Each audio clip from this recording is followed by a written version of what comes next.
Napun andema chofamba na mera abombi tugadi nati kenna mera Napun andema chofamba na mera abombi tugadi nati kenna mera Kumata makesa Yesus na filatin Ulet imma baso arka kotilati Kumata makesa Yesus na filatin Ulet imma baso arka kotilati Ulet imma baso arka kotilati Ulet imma baso arka kotilati Ulet imma baso arka kotilati Ulet imma baso arka kotilati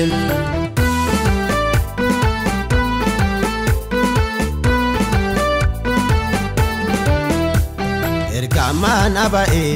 bode kon ilalu Kaen argama itodin ilalu Ergaman abae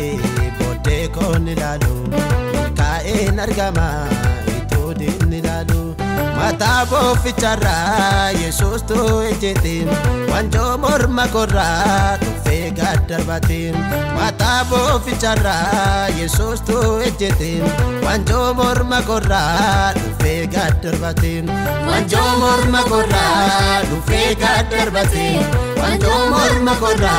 tufe gadarbatin Wanjo morma korra tufe gadarbatin Wanjo morma korra tufe gadarbatin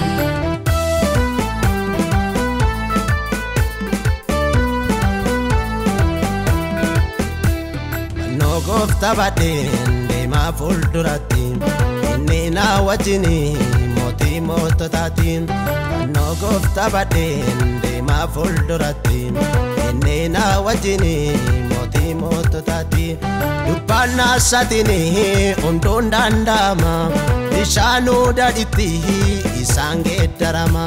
dubana satini undon dandama Mishanu daditi isange darama Mishanu daditi isange darama Mishanu daditi isange darama Mishanu daditi isange darama Mishanu daditi isange darama Napun andema chofamba na mera abombi tugadi nati kenna mera Napun andema chofamba na mera abombi tugadi nati kenna mera Kumata makesa Yesus na filate Ulet imma basu arka kotilate Kumata makesa Yesus na filate Ulet imma basu arka kotilate Ulet imma basu arka kotilate Ulet imma basu arka kotilate Ulet imma basu arka kotilate Ulet imma basu arka kotilate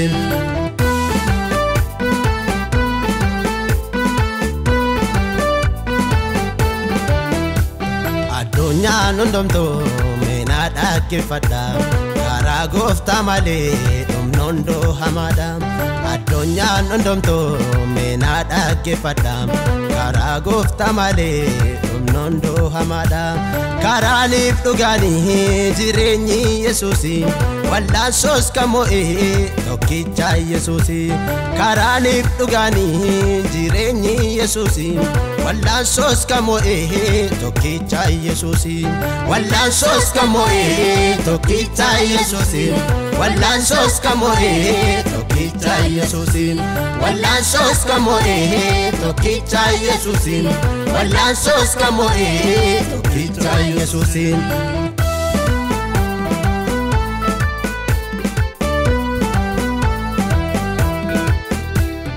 Ya du fasati murtotu godama warren kansati fi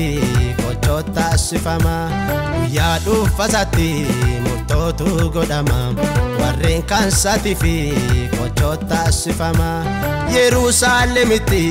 kamara ufatu tolota wajini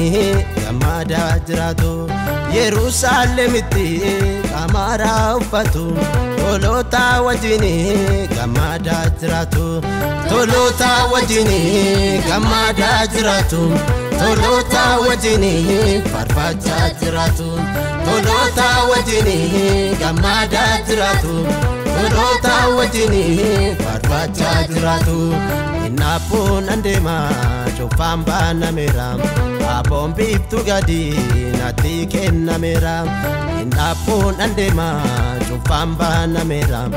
abombiftu gadi nati kennamera kumata makesa yesus na filatin uled imma baso arka kotilati kumata makesa yesus na filatin uled imma baso arka kotilati uled imma baso arka kotilati uled imma baso arka kotilati uled imma baso arka kotilati uled imma baso arka kotilati